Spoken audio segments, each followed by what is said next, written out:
നിയമവീതി എന്ന പ്രോഗ്രാമിലേക്ക് സ്വാഗതം. നിയമവീതി എന്ന പ്രോഗ്രാം കൊണ്ട് നമ്മൾ ഉദ്ദേശിക്കുന്നത് സാധാരണക്കാരനിലേക്ക് താൻ അറിയേണ്ടതും തൻ്റെ അവകാശങ്ങളും കുറിച്ച് എത്തിക്കുക എന്നാണ് നമ്മുടെ ഈ പ്രോഗ്രാമിൻ്റെ ആത്യന്തികമായുള്ള ലക്ഷ്യം.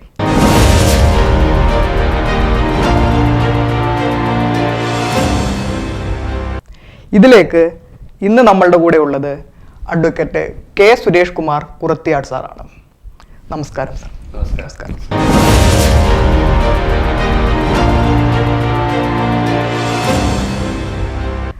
സാർ, ഇന്ന് നമ്മൾ കാണുന്നതാണ് സാധാരണക്കാരൻ പോലീസ് സ്റ്റേഷനിൽ ചെല്ലുമ്പോൾ തൻ്റെ പരാതി സ്വീകരിക്കാതെയും അപമര്യാദയായി പെരുമാറിയും ആൾക്കാരെ ഒരു നീതി കിട്ടാതെ ആൾക്കാരെ വീട്ടിലേക്ക് മടങ്ങുന്ന അവസ്ഥയാണ്. അങ്ങനെ പോകേണ്ടി വരുന്ന ഒരു വ്യക്തിക്കുള്ള നിയമസഹായങ്ങൾ എന്തൊക്കെയാണ്?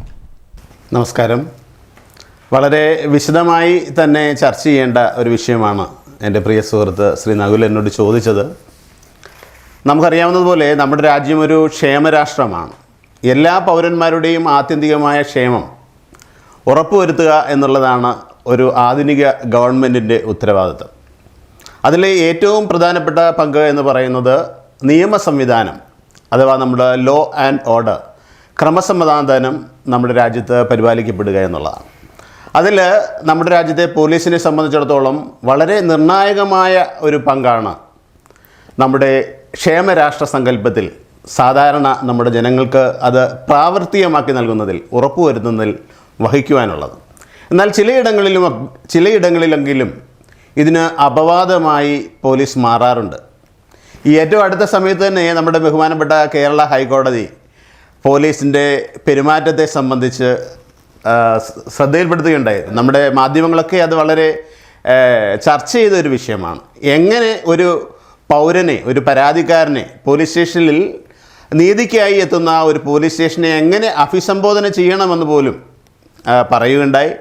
മോശമായ വാക്കുകൾ ഒരു കാരണവശാലും ഉപയോഗിക്കരുത് എന്ന് പറഞ്ഞിട്ടുണ്ട്. കാരണം നമ്മുടെ രാജ്യത്തെ സംബന്ധിച്ചിടത്തോളം ആത്യന്തികമായി ഒരു പൗരൻ തന്നെയാണ് രാജ്യത്തെ പ്രധാന വ്യക്തി എന്നുള്ളത് കൊണ്ട് തന്നെ അവൻ്റെ എല്ലാ തരത്തിലുമുള്ള ക്ഷേമം ഉറപ്പുവരുത്തേണ്ടതുണ്ട്. പോലീസിനെ സംബന്ധിച്ചിടത്തോളം ഒരു പരാതിക്കാരൻ ഒരു ആവലാതിയുമായി പോലീസ് സ്റ്റേഷനിലെത്തിയാൽ തീർച്ചയായും അതിൽ ഒരു ഒഫൻസ് ഉണ്ട് എങ്കിൽ ആരാണോ പരാതിയുമായി വന്നത് ആ ആളിനെ നമ്മൾ വിക്ടിമായിട്ടാണ് കണക്കാക്കുക. അല്ലെങ്കിൽ അദ്ദേഹത്തിൻ്റെ ക്രിമിനൽ അവകാശത്തെ അല്ലെങ്കിൽ ആ വ്യക്തിയുടെ പൂർണ്ണമായ സ്വാതന്ത്ര്യത്തെ ഹനിച്ചുകൊണ്ട് മറ്റൊരാൾ പ്രവർത്തിച്ചാൽ അത് ഒരു ക്രിമിനൽ കുറ്റമായി നമ്മൾ കണക്കാക്കും. ക്രിമിനൽ നിയമത്തിൽ എന്താണ് ഒരു ക്രിമിനൽ കേസ് എന്ന് കൃത്യമായി വ്യവച്ഛേദിക്കുന്നുണ്ട്. എന്തെന്നാൽ ഒരു വ്യക്തിയുടെ വ്യക്തിത്വത്തിനോ അല്ലെങ്കിൽ നമ്മളത് നല്ല ഇംഗ്ലീഷിൽ തന്നെ പറഞ്ഞാൽ ഒരു പേഴ്സണോ അല്ലെങ്കിൽ ആ പേഴ്സൻ്റെ പ്രോപ്പർട്ടിയെയോ ഹനിക്കുന്ന ഏത് പ്രവൃത്തിയും മറ്റൊരു വ്യക്തി ചെയ്താൽ അതിനെ നമ്മളൊരു ക്രിമിനൽ കുറ്റമായി കണക്കാക്കും. ആ വ്യക്തിക്ക് നേരെയാവട്ടെ, അവൻ്റെ പ്രോപ്പർട്ടിക്ക് നേരെയാവട്ടെ, അവൻ്റെ ആത്യന്തികമായ വ്യക്തിത്വത്തിന് നേരെയാവട്ടെ, അങ്ങനെയുള്ള കുറ്റകൃത്യങ്ങളെയാണ് നമ്മൾ ക്രിമിനൽ അല്ലെങ്കിൽ ഒഫൻസ് എന്ന് പറയാം. അപ്പോൾ ഒരു പരാതിക്കാരൻ തൻ്റെ പരാതിയിൽ മറ്റൊരാളിനെതിരെ കൃത്യമായ ഒരു ഒഫൻസ് പറഞ്ഞുകൊണ്ട് ഒരു പരാതി നൽകിയാൽ ആ പരാതി ഫയലിൽ സ്വീകരിക്കുകയും അത് വളരെ ഗൗരവമായിട്ടുള്ള ഒരു ഒഫൻസാണ് അതിൽ നടന്നിട്ടുള്ളതെങ്കിൽ അതിന് ഫസ്റ്റ് ഇൻഫർമേഷൻ റിപ്പോർട്ട് അല്ലെങ്കിൽ FIR എടുത്തുകൊണ്ടാണ് ഒരു ക്രിമിനൽ കേസിൻ്റെ ആരംഭം ഉണ്ടാവുക. പലപ്പോഴും അങ്ങനെ FIR എടുക്കാതെ പരാതിക്കാരനെ പറഞ്ഞു വിടുന്ന സാഹചര്യങ്ങളുണ്ട്. സാധാരണ പെറ്റി ഒഫൻസുകളൊക്കെ ആണെങ്കിൽ സാധാരണ അങ്ങനെ ചെയ്യുന്നതിൽ നമുക്ക് ബുദ്ധിമുട്ടില്ല. പോലീസ് സ്റ്റേഷനിൽ കൃത്യമായി സൂക്ഷിക്കുന്ന ജനറൽ ഡയറിയിൽ അത്തരത്തിലുള്ള ആ ലഘുവായിട്ടുള്ള കുറ്റകൃത്യങ്ങളൊക്കെ ഉൾപ്പെടുത്തിക്കൊണ്ട് അത് അല്ലെങ്കിൽ ആവലാതിക്കാരനെയും അല്ലെങ്കിൽ പ്രതിയായി ഉള്ള ആളിനെയും വിളിച്ചു വരുത്തി അത് ലളിതമായി പറഞ്ഞു വിടുകയൊക്കെ ചെയ്യുന്നൊരു സാഹചര്യമുണ്ട്. എന്നാൽ വളരെ ഗൗരവമായിട്ടുള്ള ഒഫൻസുകളിൽ പോലും പലപ്പോഴും പോലീസ് കൃത്യമായി തങ്ങളുടെ ചുമതല നിർവഹിക്കാതെ പോകുമ്പോഴാണ് കൃത്യമായ നീതി ന്യായ വ്യവസ്ഥയുടെ പൂർണ്ണമായ നടത്തിപ്പിൽ നമുക്ക് പരാജയം സംഭവിക്കുന്നത്. നമുക്കറിയാം ഒട്ടനവധിയായ അങ്ങനെ സംഭവങ്ങളുണ്ട്. പരാതി എടുക്കാതെ പോലും പറഞ്ഞു വിടപ്പെടുന്ന ആ സംഭവങ്ങൾ അത് അതീവ ഗൗരവമായ കുറ്റകൃത്യങ്ങളാണെങ്കിൽ പോലും അങ്ങനെ ഒഫൻസ് എടുക്കാതെ വരുമ്പോൾ ആ പൗരന് പലതരത്തിലുള്ള അവകാശക്രമങ്ങൾ തൻ്റെ അവകാശ സ്ഥാപനയ്ക്കായി നിയമത്തിൽ വ്യവച്ഛേദിക്കുന്നുണ്ട്. നമുക്കറിയാം, ക്രിമിനൽ നടപടി നിയമം അത് കൃത്യമായി വ്യവസ്ഥ ചെയ്യുന്നുണ്ട്. ഒരു പോലീസ് സംവിധാനത്തിൽ പരാതിക്കാരൻ്റെ പരാതി അവിടെ സ്വീകരിക്കുകയോ ആ പരാതി അനുസരിച്ച് FIR രജിസ്റ്റർ ചെയ്യുകയോ ചെയ്യാതെ ഇരുന്നാൽ ആ വ്യക്തിക്ക് ഒട്ടനവധിയായ നിയമ സാഹചര്യങ്ങൾ അവനെ സഹായിക്കുന്നതിനായിട്ട് നമ്മുടെ കോടതി സംവിധാനത്തിലുണ്ട്. ആത്യന്തികമായി വേണ്ടത് ആ വ്യക്തിയെ സംബന്ധിച്ചിടത്തോളം ആ പരാതിയെ സംബന്ധിച്ചിടത്തോളം ഉന്നത ഉദ്യോഗസ്ഥന് പരാതി നൽകാം. ഉന്നത ഉദ്യോഗസ്ഥൻ നമ്മൾ ഉദ്ദേശിക്കുന്നത് ജില്ലാ പോലീസ് സൂപ്രണ്ടാണ്.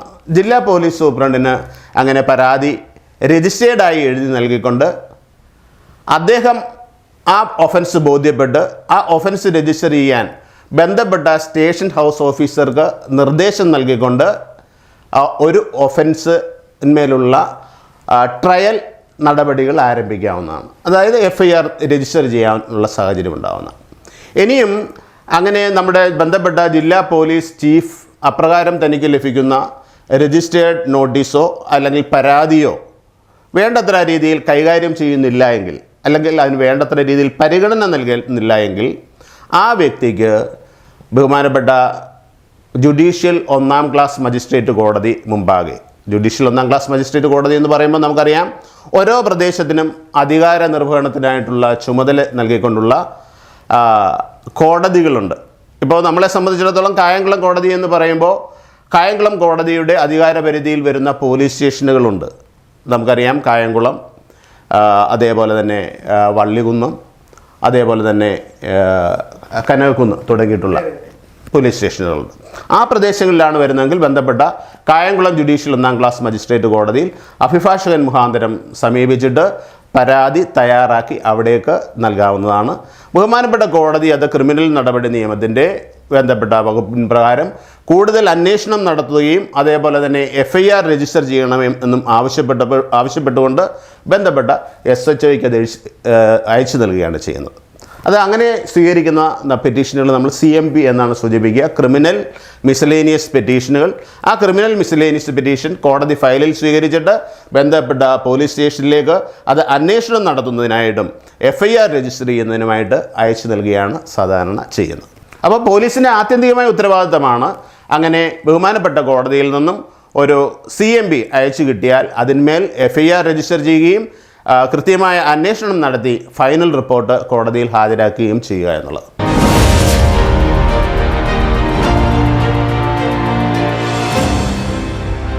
കോടതിയിൽ ഒരു പരാതി നമ്മൾ കൊടുക്കുന്നു. അപ്പോൾ കോടതിയിൽ പരാതിക്ക് നമുക്ക് എന്തൊക്കെ രേഖകളാണ്, അല്ലെ എങ്ങനെയാണ് നമ്മൾ കോടതിയെ സമീപിക്കേണ്ടത്? തീർച്ചയായും നല്ലൊരു ചോദ്യമാണ്. എന്താണോ തനിക്കെതിരെ നടന്ന കുറ്റകൃത്യം, ആ കുറ്റകൃത്യത്തെ സംബന്ധിച്ച് ആവലാതിക്കാരൻ അഥവാ പരാതിക്കാരൻ അത് സംക്ഷിപ്തമായി ഒരു വെള്ളപ്പേപ്പറിൽ തയ്യാറാക്കി ഏത് തീയതിയിൽ ഏത് സമയത്ത് ആര് എന്ത് ഏത് പ്രവൃത്തി എങ്ങനെ ചെയ്തുവെന്നും അതുകൊണ്ട് തനിക്ക് പരിക്കേറ്റിട്ടുണ്ടെങ്കിൽ പരിക്കേറ്റിട്ടുള്ളതിനെ സംബന്ധിച്ചുള്ള വിശദമായ വിവരങ്ങളും അതിൻ്റെ അനുബന്ധ രേഖകളും കൃത്യമായി പരാതിയോടൊപ്പം വെക്കുന്നത് നല്ലത് തന്നെയാണ്. തീർച്ചയായും നമുക്കറിയാം, ഒരാളിന് ഒരു ഉപദ്രവമേറ്റു, പ്രതിയിൽ നിന്ന് ഒരു ഉപദ്രവമേറ്റു, തീർച്ചയായും ആദ്യം പോലീസ് സ്റ്റേഷനിലേക്കല്ലല്ലോ നമ്മൾ പോവുക. ആദ്യമായി പോവുക ബന്ധപ്പെട്ട ആശുപത്രിയിലേക്കാണ്.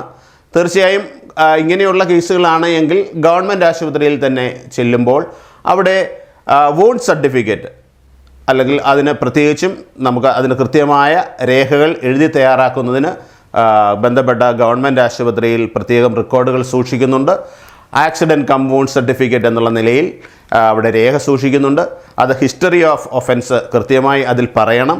ഇന്ന സമയത്ത് ഇന്ന ആൾ ഉപദ്രവിച്ചതിൽ വെച്ച് എന്നതുൾപ്പെടെ കൃത്യമായി അവിടെ രേഖപ്പെടുത്തിക്കൊണ്ടാണ് ആ ആളിനേറ്റ പരിക്കിനെ സംബന്ധിച്ച് വിശദമായി ബന്ധപ്പെട്ട മെഡിക്കൽ ഓഫീസർ അതിൽ രേഖപ്പെടുത്തുന്നത്. അപ്പോൾ ആ അപ്രകാരം തയ്യാറാക്കുന്ന രേഖ എന്ന് പറയുന്നത് നമ്മുടെ ഈ ഒഫൻസിനെ സംബന്ധിച്ച് ഏറ്റവും പ്രധാനപ്പെട്ടതും ആധികാരികവുമായ രേഖയാണ്. നമുക്കറിയാം, ഒരു കുറ്റകൃത്യം നടന്നു കഴിയുമ്പോൾ ഒരു പരാതിക്കാരൻ ഒന്നും തന്നെ പ്ലാൻ ചെയ്യപ്പെടാതെയാണ് അല്ലെങ്കിൽ അതേ സംബന്ധിച്ച് അദ്ദേഹം മറ്റെന്തെങ്കിലും തരത്തിലുള്ള ആലോചനകളോ ഗൂഢാലോചനകളോ നടത്താതെയാണ് ഗവൺമെൻറ് ആശുപത്രിയിലേക്ക് പോവുക. പരിക്കേറ്റ ആളാണ്. അപ്പോൾ സ്വാഭാവികമായും അവിടെ ചെല്ലുമ്പോൾ തന്നെ എന്താണ് യഥാർത്ഥത്തിൽ സംഭവിച്ചത് എന്നുള്ളതാണ് അവിടെ പറയുക. അത് കൃത്യമായി എഴുതി വെക്കും.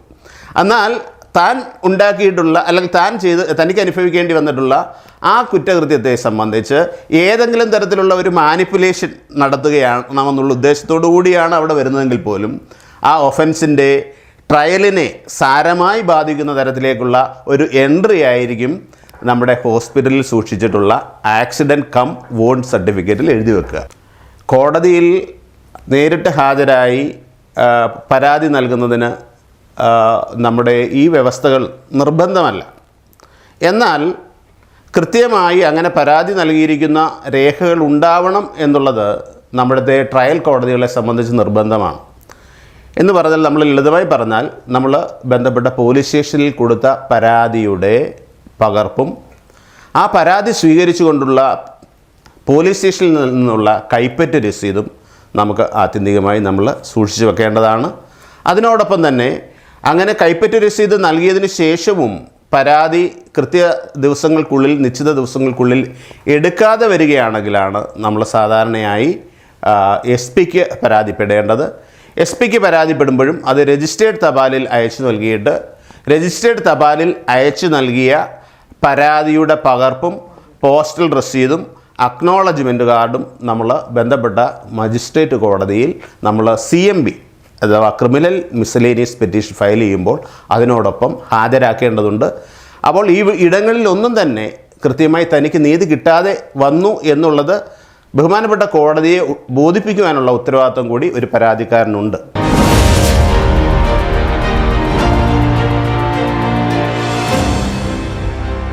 ഇങ്ങനൊരു പരാതി കിട്ടുമ്പോൾ കോടതിക്ക് സ്വന്തമായി അന്വേഷിക്കാൻ വകുപ്പുണ്ടോ? കോടതിയെ സംബന്ധിച്ചിടത്തോളം ഈ പരാതി പോലീസ് സ്റ്റേഷനിലേക്ക് അയക്കാതെ ബഹുമാനപ്പെട്ട കോടതിക്ക് തന്നെ അതിൽ വേണ്ടത്ര ഒരു ഇൻക്വയറി അല്ലെങ്കിൽ ഇൻവെസ്റ്റിഗേഷൻ നടത്തുന്നതിനുള്ള അധികാരമുണ്ട്. ആ പരാതി കോടതി തന്നെ സുയോമോട്ടോ ഫയലിൽ സ്വീകരിക്കുകയാണ്. ഫയലിൽ സ്വീകരിച്ചുകൊണ്ട് പരാതിക്കാരൻ്റെയും ആ പരാതിയുമായി ബന്ധപ്പെട്ടുള്ള സംഭവത്തിൽ സാക്ഷികളായിട്ടുള്ള ആളുകളുടെയും സ്വാൺ സ്റ്റേറ്റ്മെൻറ്റ്, അങ്ങനെയാണ് നമ്മളതിന് പറയുക, സ്വാൺ സ്റ്റേറ്റ്മെൻറ്റ് റെക്കോർഡ് ചെയ്തുകൊണ്ട് കോടതിക്ക് തന്നെ പ്രതിക്കെതിരെ സമൺ അയച്ചു വരുത്തി പ്രതിയെ വിചാരണ ചെയ്യാവുന്നതാണ്.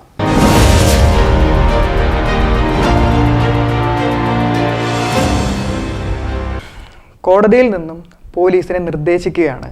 അങ്ങനെയാണ് എങ്കിൽ പോലീസ് അത് അന്വേഷിച്ച് വന്നേ പറ്റുമുള്ളൂ. തീർച്ചയായും കോടതിയെ സംബന്ധിച്ചിടത്തോളം കോടതിയുടെ ഒരു ഡയറക്ഷനാണ്, ബന്ധപ്പെട്ട സ്റ്റേഷൻ ഹൗസ് ഓഫീസർക്ക് നൽകുന്ന നിർദ്ദേശമാണ് ഈ പരാതിയുമായി ബന്ധപ്പെട്ട് ഒരു ഫസ്റ്റ് ഇൻഫർമേഷൻ റിപ്പോർട്ട് രജിസ്റ്റർ ചെയ്തുകൊണ്ട് അല്ലെങ്കിൽ ക്രൈം രജിസ്റ്റർ ചെയ്തുകൊണ്ട് അതിനകത്ത് അന്വേഷണം നടത്തുക എന്നുള്ളത് നിയമപരമായി സ്റ്റേഷൻ ഹൗസ് ഓഫീസറുടെ ഉത്തരവാദിത്തമാണ്. അങ്ങനെ നിർബന്ധമായും കൃത്യസമയത്തിനുള്ളിൽ അങ്ങനെ ക്രൈം രജിസ്റ്റർ ചെയ്യാതിരിക്കുകയാണെങ്കിൽ അത് നിയമാനുസൃത നടപടി ഉൾപ്പെടെ കൈക്കൊള്ളുന്നതിന് കോടതിക്ക് അധികാരമുണ്ട്, വളരെ വിപുലമായ അധികാരമുണ്ട്. അതുകൊണ്ട് തന്നെ ബന്ധപ്പെട്ട പോലീസ് ഉദ്യോഗസ്ഥൻ കൃത്യസമയത്ത് തന്നെ FIR രജിസ്റ്റർ ചെയ്യുകയും അതിൽ അന്വേഷണം നടത്തുകയും ചെയ്യും. ഇനിയും അന്വേഷണം നടത്തിയിട്ട് മതിയായ ഒരു ഒഫൻസ് ഈ പരാതിയിൽ പറഞ്ഞിട്ടുള്ള പരാതിക്കാരൻ്റെ പരാതിയിൽ നിന്നും അല്ലെങ്കിൽ ആ പരാതിയുടെ അടിസ്ഥാനത്തിലുള്ള അന്വേഷണത്തിൽ നിന്നും ഇല്ല എങ്കിൽ ആ പരാതി തിരിച്ച് ബഹുമാനപ്പെട്ട കോടതിയിലേക്ക് റെഫർ ചെയ്യാവുന്നതാണ്.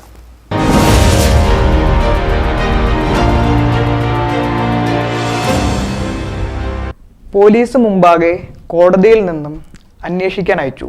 ആയത് പോലീസ് വ്യക്തമായി അന്വേഷിച്ചില്ല എങ്കിൽ കോടതിക്ക് ആ ഇൻവെസ്റ്റിഗേഷനെ ഡയറക്റ്റ് ചെയ്യാൻ പറ്റുമോ? ഇൻവെസ്റ്റിഗേഷൻ ഈ സാഹചര്യത്തിൽ അല്ലെ ഇങ്ങനെ നടത്തണം, അല്ലെ ഇതും കൂടി അന്വേഷിച്ച് വരണം, അങ്ങനെ പറയാൻ പറ്റുമോ? ഒരു കുറ്റത്തെ സംബന്ധിച്ചുള്ള അന്വേഷണം, കുറ്റകരമായ ഒരു സംഭവത്തെ സംബന്ധിച്ചുള്ള അന്വേഷണം ആത്യന്തികമായി പോലീസിൽ അർപ്പിതമായിരിക്കുന്ന കടമയാണ്.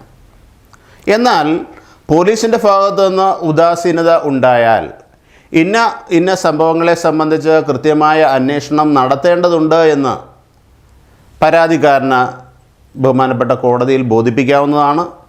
ഇനിയും മതിയായ ഒരു പരാതി അല്ല, കളവായ പരാതിയാണ്, കൃത്യമായ ഒരു കുറ്റകൃത്യം കോൺസ്റ്റിറ്റ്യൂട്ട് ചെയ്യപ്പെട്ടിട്ടില്ല അല്ലെങ്കിൽ സംഭവിച്ചിട്ടില്ല പ്രതിയുടെ പ്രവൃത്തിയിൽ നിന്ന് കണ്ടാൽ, ഞാൻ മുമ്പേ സൂചിപ്പിച്ചതുപോലെ റെഫർ ചെയ്യപ്പെടുന്ന, അതായത് ബഹുമാനപ്പെട്ട കോടതിയിലേക്ക് തിരിച്ചയക്കുന്ന റെഫർ റിപ്പോർട്ടിൻ പ്രകാരമുള്ള ആ പരാതിയിന്മേൽ ബഹുമാനപ്പെട്ട കോടതി പരാതിക്കാരന് വീണ്ടും നോട്ടീസ് നൽകുകയും കൃത്യസമയത്ത് ബഹുമാനപ്പെട്ട കോടതിയിൽ ഹാജരായി പോലീസ് മടക്കിയിരിക്കുന്ന ഈ പരാതിയെ സംബന്ധിച്ച് കൂടുതലായി പരാതിയുണ്ട് എങ്കിൽ ബോധിപ്പിക്കുവാനും അത് കോടതിയിൽ ഫയൽ ചെയ്യാനുമുള്ള അധികാരം നമ്മുടെ ക്രിമിനൽ നടപടി നിയമത്തിൽ ഒരു പരാതിക്കാരന് ഉറപ്പ് നൽകുന്നുണ്ട്.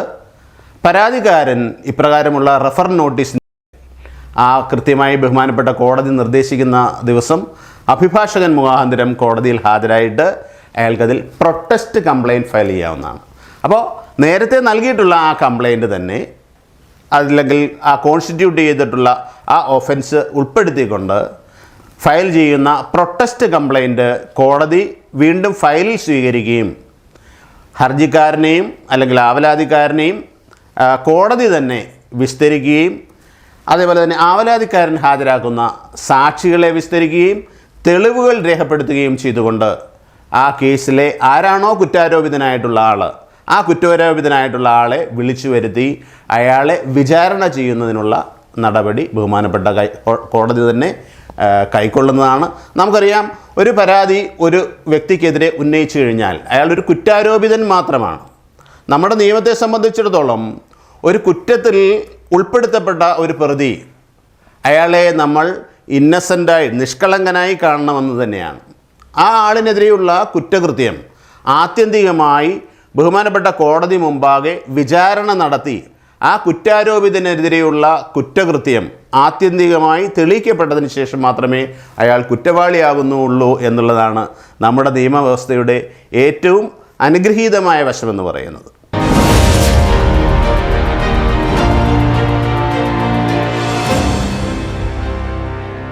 പോലീസ് അറസ്റ്റ് ചെയ്ത ഒരു വ്യക്തിയുടെ അവകാശങ്ങളും അറസ്റ്റിൽ പോലീസ് പാലിക്കേണ്ട നടപടിക്രമങ്ങളും എന്തൊക്കെയാണെന്ന് വിവരിക്കാമോ?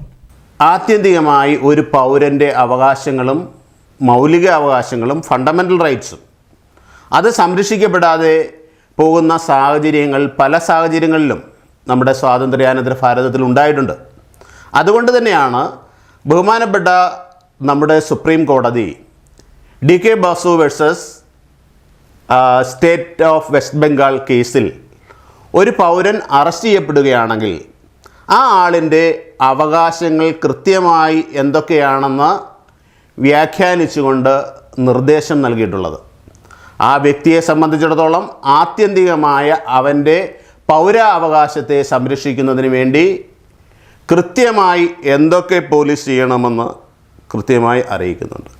അറസ്റ്റ് ചെയ്യപ്പെടുന്ന അല്ലെങ്കിൽ അറസ്റ്റ് ചെയ്യാനായി വരുന്ന ഒരു പോലീസ് ഉദ്യോഗസ്ഥനെ സംബന്ധിച്ചിടത്തോളം കൃത്യമായും അയാൾ യൂണിഫോമിലായിരിക്കുകയും ആ ഉദ്യോഗസ്ഥൻ്റെ റാങ്കും പേരുവിവരവും വെളിപ്പെടുത്തിയിട്ടുള്ള നെയിം ടാഗ് ധരിച്ചിരിക്കുകയും ചെയ്യണം എന്നുള്ളതാണ് അതിലെ ഒന്നാമത്തെ കാര്യം. രണ്ടാമത്തെ കൃത്യമായ നിർദ്ദേശം എന്ന് പറയുന്നത് ഏതു സാഹചര്യത്തിലാണ് താൻ അറസ്റ്റ് ചെയ്യപ്പെടുന്നത്, തനിക്കെതിരെയുള്ള ആരോപണം എന്താണ്. കൃത്യമായി ഒരാളെ ചെന്ന് വെറുതെ അറസ്റ്റ് ചെയ്യാൻ കഴിയില്ല. ആ ആളിനോട് വെളിപ്പെടുത്തേണ്ടതുണ്ട്, താങ്കൾക്കെതിരെ ഇന്ന ഇന്ന കുറ്റകൃത്യങ്ങൾ ആരോപിക്കപ്പെട്ടിരിക്കുന്നു, ഇന്ന ഇന്ന കാര്യങ്ങളാണ് താങ്കൾക്കെതിരെയുള്ള ആരോപണങ്ങൾ, താങ്കൾ അന്വേഷണവുമായി ബന്ധപ്പെട്ട് ഈ കേസിൽ താങ്കളെ അറസ്റ്റ് ചെയ്യുന്നു എന്ന് കൃത്യമായി ബോധിപ്പിക്കുവാനുള്ള ഉത്തരവാദിത്വം പോലീസിനുണ്ട്.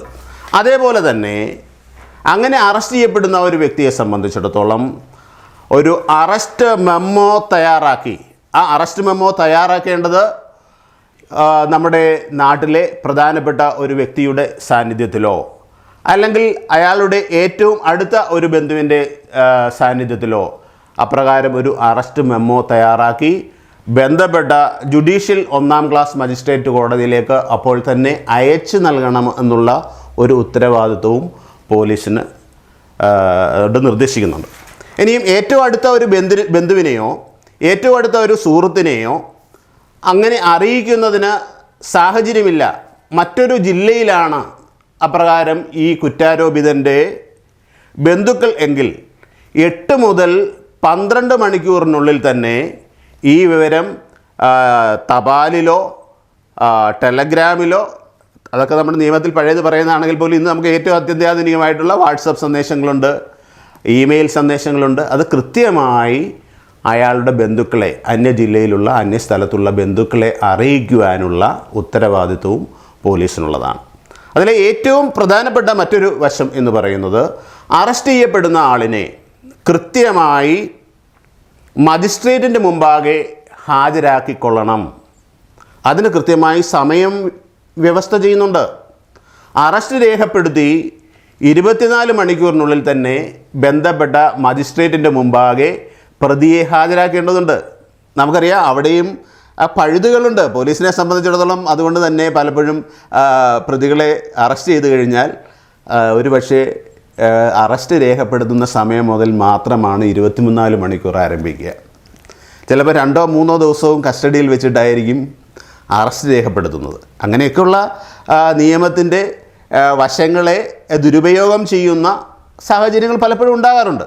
എന്നാൽ കൂടിയും അറസ്റ്റ് മെമ്മോ ഉൾപ്പെടെയുള്ള കാര്യങ്ങൾ കൃത്യമായി രേഖപ്പെടുത്തി പോവുകയാണെങ്കിൽ കൃത്യമായി ആ പൗരനെ സംബന്ധിച്ചിടത്തോളം കൃത്യമായ ഒരു വിചാരണ ലഭിക്കുന്നതിനും കൃത്യമായി തൻ്റെ നിയമ നടപടിക്രമങ്ങൾ പൂർത്തീകരിച്ച് നിയമത്തിൻ്റെ ആ മാർഗത്തിലൂടെ മുന്നോട്ട് പോകുവാനും കഴിയും. അപ്പോൾ അതുകൊണ്ട് തന്നെയാണ് 24 മണിക്കൂറിനുള്ളിൽ മജിസ്ട്രേറ്റിൻ്റെ മുമ്പാകെ അയാളെ ഹാജരാക്കണമെന്ന് പറയുന്നത്. അതേപോലെ ഏറ്റവും പ്രധാനപ്പെട്ട ഒരു കാര്യം, ഇപ്രകാരം അറസ്റ്റ് ചെയ്യപ്പെടുന്ന ആളിനെ മെഡിക്കൽ പരിശോധനയ്ക്ക് വിധേയനാക്കേണ്ടതുണ്ട്. അദ്ദേഹത്തിൻ്റെ ശരീര പരിശോധന നടത്തേണ്ടതുണ്ട്. എന്തൊക്കെ സാമഗ്രികൾ, വിലപിടിപ്പുള്ള സാമഗ്രികൾ ആ ആളിൻ്റെ ദേഹത്തു നിന്ന് ദേഹപരിശോധന നടത്തി കണ്ടെത്തിയെന്ന് കൃത്യമായി രേഖപ്പെടുത്തേണ്ടതുണ്ട്. ഏതെങ്കിലും തരത്തിലുള്ള പരിക്കുകൾ ആ ആളിനുണ്ടായിട്ടുണ്ടെങ്കിൽ അത് കൃത്യമായി രേഖപ്പെടുത്തേണ്ടതുണ്ട്. മെഡിക്കൽ ഓഫീസറുടെ സാന്നിധ്യത്തിൽ അദ്ദേഹത്തിനെ പരിശോധിക്കുകയും ഏതെങ്കിലും തരത്തിലുള്ള രോഗ അവസ്ഥകളോ അല്ലെങ്കിൽ ഏതെങ്കിലും തരത്തിലുള്ള ഉപദ്രവങ്ങളേറ്റ, അത് പോലീസിൻ്റെ ഭാഗത്തു നിന്ന് തന്നെയുള്ളതാവാം, അല്ലെങ്കിൽ ഏതെങ്കിലും തരത്തിലുള്ള കുറ്റകൃത്യങ്ങൾ സംഭവിച്ചപ്പോൾ അയാൾക്കുണ്ടാകിയിട്ടുള്ള പരിക്കുകളാവാം. ഈ പരിക്കുകളൊക്കെ തന്നെ കൃത്യമായി മെഡിക്കൽ ഓഫീസറെ കണ്ട് രേഖപ്പെടുത്തി അത് പറഞ്ഞു നൽകുന്നതിനൊക്കെയുള്ള അവകാശം ഒരു അറസ്റ്റ് ചെയ്യപ്പെടുന്ന വ്യക്തിക്കുണ്ട്. ആ ആളിനെ സംബന്ധിച്ചിടത്തോളം അദ്ദേഹത്തിന് നീതി ലഭിക്കുന്നതിനുള്ള ആത്യന്തികമായ സാഹചര്യങ്ങൾ നമ്മുടെ നിയമം ഉറപ്പുവരുത്തുന്നു എന്നുള്ളതാണ്. ഇനി അതിൽ ഏറ്റവും പ്രധാനപ്പെട്ട ഒരു അവകാശം എന്ന് പറയുന്നത്, പ്രതിക്ക് നിശബ്ദനായിരിക്കുവാൻ കഴിയും. എന്ന് പറഞ്ഞാൽ ചോദിക്കുന്നതിനൊന്നും മിണ്ടാതിരിക്കുക എന്നുള്ളതല്ല, തനിക്കെതിരെ ആരോപിതമാവുന്ന വിഷയങ്ങളിൽ മൗനം പാലിക്കുന്നതിന്, ആ സാഹചര്യങ്ങൾ തനിക്കെതിരെയുള്ള കുറ്റകൃത്യം തെളിയിക്കുന്നതിന് വേണ്ടി ഉപയോഗപ്പെടുത്താതിരിക്കുവാൻ ഒരു വ്യക്തിയെ സംബന്ധിച്ചിടത്തോളം അയാൾക്ക് ആത്യന്തികമായി അവകാശമുള്ളതാണ്. ഇതോടൊപ്പം തന്നെ ഈ ഒരു അഭിഭാഷകൻ്റെ സഹായം തേടുന്നതിന് പ്രതിക്ക് അല്ലെങ്കിൽ കുറ്റാരോപിതന് അവകാശമുണ്ട്. ചോദ്യം ചെയ്യപ്പെടുന്നതുൾപ്പെടെ തൻ്റെ അഭിഭാഷകൻ്റെ സാന്നിധ്യത്തിൽ വേണമെന്ന് പോലീസിനോട് നിഷ്കർഷിക്കുന്നതിനും ഒരു കുറ്റാരോപിതൻ, ഞാൻ നേരത്തെ സൂചിപ്പിച്ചതുപോലെ ഒരു ആരോപിതൻ ഒരിക്കലും കുറ്റവാളിയാകുന്നില്ല. വിചാരണ നടത്തപ്പെട്ട് ആ വ്യക്തിയിൽ ആരോപിക്കപ്പെടുന്ന ആ കുറ്റം തെളിയിച്ചതിന് ശേഷം മാത്രമേ അയാൾ കുറ്റവാളിയാകുന്നുള്ളൂ. അങ്ങനെ കുറ്റാരോപിതനായിട്ടുള്ള ഒരു വ്യക്തിയെ സംബന്ധിച്ചിടത്തോളം അഭിഭാഷകൻ്റെ സഹായം ലഭിക്കുന്നതിന് അയാൾക്ക് അധികാരമുണ്ട്. അതേപോലെ തന്നെ ചോദ്യം ചെയ്യപ്പെടുമ്പോൾ തൻ്റെ അഭിഭാഷകൻ്റെ സാന്നിധ്യം വേണം എന്ന് ആവശ്യപ്പെടുന്നതിനും ഒക്കെയുള്ള വളരെ വിശദമായ ഒരു മാർഗരേഖ തന്നെയാണ് നമ്മുടെ ബഹുമാനപ്പെട്ട സുപ്രീം കോടതിയിൽ നിന്നും D K Basu versus state of West Bengal കേസിൽ ഉണ്ടായിട്ടുള്ളത്. അത് പാലിക്കപ്പെടാതെയുള്ള അറസ്റ്റുകളൊക്കെ തന്നെയും നടപടിക്രമങ്ങളൊക്കെയും പിന്നീട് പ്രതിക്ക് ഗുണകരമായി മാറുന്ന സാഹചര്യങ്ങൾ പല കേസിലും ഉണ്ടായിട്ടുണ്ട്. പോലീസിനെ സംബന്ധിച്ചിടത്തോളം ഇപ്പോഴും പല കാര്യങ്ങളിലും പൂർണ്ണമായി ഈ നടപടിക്രമങ്ങൾ പാലിക്കാത്ത സാഹചര്യങ്ങൾ ഉണ്ടാകുന്നുണ്ട് എന്നുള്ളത് കൂടി ഈ അവസരത്തിൽ സൂചിപ്പിക്കുവാൻ ആഗ്രഹിക്കുക.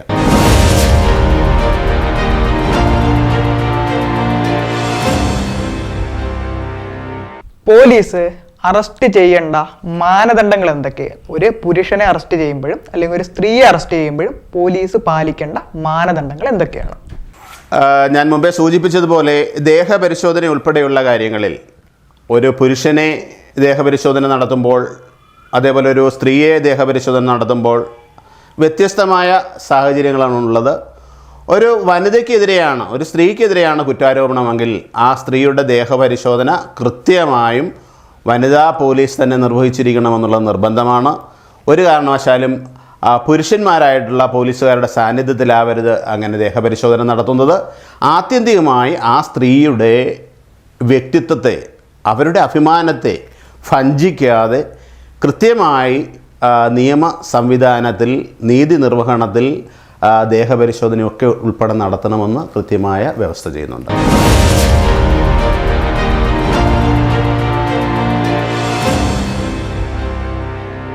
ഒരു സ്ത്രീയെ സൂര്യൻ അസ്തമിച്ചു കഴിഞ്ഞും സൂര്യൻ ഉദിക്കുന്നതിന് മുമ്പും അറസ്റ്റ് ചെയ്യാൻ പറ്റുമോ?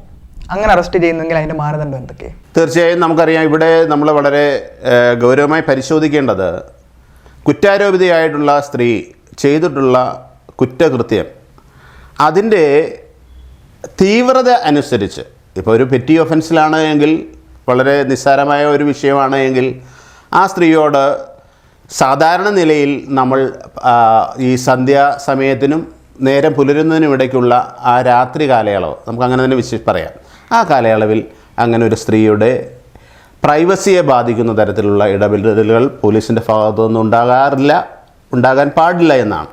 എന്നാൽ അതീവ ഗുരുതരമായ ഒരു കുറ്റകൃത്യം ചെയ്തിട്ടുള്ള ഒരു സ്ത്രീയെ സംബന്ധിച്ചിടത്തോളം കൃത്യമായും വനിതാ പോലീസിൻ്റെ സാന്നിധ്യത്തിൽ അവരെ അറസ്റ്റ് ചെയ്യുവാനും നിയമ നടപടികളിൽ ഉൾപ്പെടുത്തുവാനും പോലീസിന് അധികാരമുണ്ട്.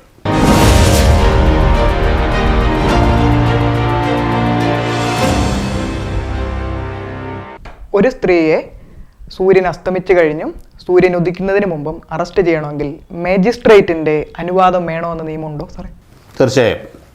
അങ്ങനെ കർക്കശമായ, ഞാൻ മുമ്പേ സൂചിപ്പിച്ചതുപോലെ വളരെ ഗൗരവമായിട്ടുള്ള ഒരു ഒഫൻസാണ് ആ സ്ത്രീ ചെയ്തിട്ടുള്ളത് എങ്കിൽ തീർച്ചയായും മജിസ്ട്രേറ്റിൻ്റെ അനുവാദത്തോടുകൂടി അത്തരത്തിൽ ഉള്ള കാര്യങ്ങൾ ചെയ്യാവുന്നതാണ്. അനുവാദത്തോടുകൂടി മാത്രമേ പറ്റുള്ളൂ.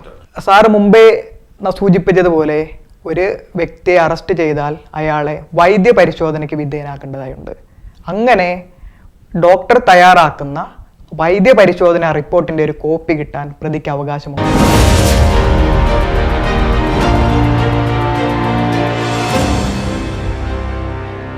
തനിക്ക് ഏറ്റിട്ടുള്ള പരിക്കിനെ സംബന്ധിച്ച് അല്ലെങ്കിൽ തൻ്റെ ദേഹപരിശോധന റിപ്പോർട്ടിനെ സംബന്ധിച്ച് മെഡിക്കൽ ഓഫീസർ മുമ്പാകെ രേഖപ്പെടുത്തിയിട്ടുള്ള ആ മെഡിക്കൽ സർട്ടിഫിക്കറ്റിൻ്റെ പകർപ്പ് ഒരു കുറ്റാരോപിതന് ലഭിക്കുന്നതിന് അവകാശമുണ്ട്. അയാളെ സംബന്ധിച്ചിടത്തോളം താൻ നൽകിയിട്ടുള്ള മുഴുവൻ കാര്യങ്ങളും ഇപ്രകാരം രേഖപ്പെടുത്തിയിട്ടുണ്ടോ എന്നുള്ളത് പരിശോധിക്കുന്നതിന് അത് ആവശ്യമാണ്. അങ്ങനെ നൽകണമെന്ന് തന്നെയാണ് നിയമം വിഭാവനം ചെയ്യുന്നത്. പലപ്പോഴും നമുക്കറിയാവുന്നതുപോലെ ഏടിലെ പശു പുല്ല് തിന്നാറില്ല. അങ്ങനെയുള്ള സാഹചര്യങ്ങളിൽ അതിനെ സംബന്ധിച്ച് കൃത്യമായ അറിവുള്ള ആളുകളല്ലല്ലോ നമ്മുടെ പൗരന്മാരൊക്കെയും. അതുകൊണ്ട് തന്നെ നിയമത്തിൻ്റേതായ പഴുതുകൾ പലപ്പോഴും സൃഷ്ടിക്കപ്പെടാറുണ്ട്.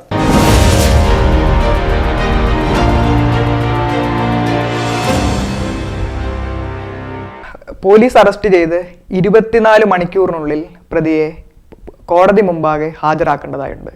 അപ്പോൾ കോടതി പാലിക്കേണ്ടതായിട്ടുള്ള, ആ പ്രതിയോട് കോടതി പാലിക്കേണ്ടതായിട്ടുള്ള കാര്യങ്ങൾ എന്തൊക്കെയാണ് സാർ? വളരെ നല്ലൊരു ചോദ്യമാണ് എൻ്റെ യുവ സുഹൃത്ത് എന്നോട് ചോദിച്ചത്. കാരണം നമ്മുടെ ആളുകളെ സംബന്ധിച്ചിടത്തോളം നിയമത്തിൽ എല്ലാവരും പരിണിതപ്രജരല്ല. ചിലപ്പോഴെങ്കിലും നിരപരാധികൾ അറസ്റ്റ് ചെയ്യപ്പെടുകയും പോലീസിൻ്റെ പീഡനങ്ങൾക്ക് ഇടയാവുകയും ചെയ്യുന്നുണ്ട്. കുറ്റവാളികൾ ശിക്ഷിക്കപ്പെടുക തന്നെ വേണം. ഒരു നിരപരാധി തീർച്ചയായും ഇപ്രകാരം അറസ്റ്റ് ചെയ്യപ്പെട്ട് മജിസ്ട്രേറ്റിൻ്റെ മുമ്പാകെ ഹാജരാക്കപ്പെടുമ്പോൾ അയാൾക്ക് ഏതെങ്കിലും തരത്തിലുള്ള ഉപദ്രവം ശാരീരികമായി ഏറ്റിട്ടുണ്ട് എങ്കിൽ അത് കൃത്യമായി മജിസ്ട്രേറ്റിനോട് പറയുകയും ബന്ധപ്പെട്ട പോലീസ് ഉദ്യോഗസ്ഥന്മാർക്കെതിരെ നടപടിയെടുക്കുവാനും കഴിയും എന്നുള്ളതാണ് നമ്മുടെ നിയമത്തിലെ ഏറ്റവും അംഗീകരിക്കപ്പെടേണ്ടതായിട്ടുള്ള അല്ലെങ്കിൽ പ്രശംസനീയമായിട്ടുള്ള വശമെന്നുള്ളത് ചൂണ്ടിക്കാണിക്കാൻ ആഗ്രഹിക്കുക. ഒരു പ്രതി മജിസ്ട്രേറ്റിനോട് പറയുവാണ് തന്നെ പോലീസ് കസ്റ്റഡിയിൽ വെച്ച് ഉപദ്രവിച്ചു എന്ന്. അങ്ങനെയാണ് എങ്കിൽ മജിസ്ട്രേറ്റ് എന്തൊക്കെ നടപടിയാണ് ആ ബന്ധപ്പെട്ട ഉദ്യോഗസ്ഥർക്കെതിരെ സ്വീകരിക്കേണ്ടത്? ഞാൻ മുമ്പേ സൂചിപ്പിച്ച മറുപടിയുടെ തുടർച്ചയാണത്. തീർച്ചയായും ഒരു കുറ്റ ആരോപിതനായി ബഹുമാനപ്പെട്ട മജിസ്ട്രേറ്റിൻ്റെ മുമ്പാകെ ഹാജരാക്കപ്പെടുന്ന ഒരു വ്യക്തി പോലീസ് മർദ്ദനത്തിനോ അതിക്രമത്തിനോ വിധേയനായിട്ടുണ്ട് എങ്കിൽ തനിക്ക് വേണ്ട മെഡിക്കൽ അസിസ്റ്റൻസ് കിട്ടുന്നതിന് വേണ്ടി നമ്മുടെ മജിസ്ട്രേറ്റിനോട് റിക്വസ്റ്റ് ചെയ്യാവുന്നതാണ്. അപ്രകാരം മെഡിക്കൽ അസിസ്റ്റൻസ് നിർബന്ധമാണ് അല്ലെങ്കിൽ ആവശ്യമാണ് എന്ന് കണ്ടാൽ തീർച്ചയായും ബന്ധപ്പെട്ട മെഡിക്കൽ ഓഫീസർക്ക് ഈ പ്രതിയെ, കുറ്റാരോപിതനെ റെഫർ ചെയ്യുകയും നേരത്തെ ഞാൻ സൂചിപ്പിച്ചിട്ടുള്ളതുപോലെ ആക്സിഡൻറ്റ് കം വോണ്ട് രജിസ്റ്റർ ചെയ്യുകയും കൂടാതെ അതിനോടൊപ്പം തന്നെ ഈ പ്രതിയുടെ മൊഴി രേഖപ്പെടുത്തിക്കൊണ്ട് അത്തരത്തിലുള്ള കുറ്റാരോപിതരായിട്ടുള്ള പ്രതികൾക്കെതിരെ നിയമ നടപടികളുടെ ആരംഭം കുറിക്കുന്നതിനും കോടതിക്ക് അതിവിപുലമായ അധികാര അവകാശങ്ങളാണ് ക്രിമിനൽ നടപടി നിയമത്തിൽ പറഞ്ഞു വച്ചിട്ടുള്ളത്.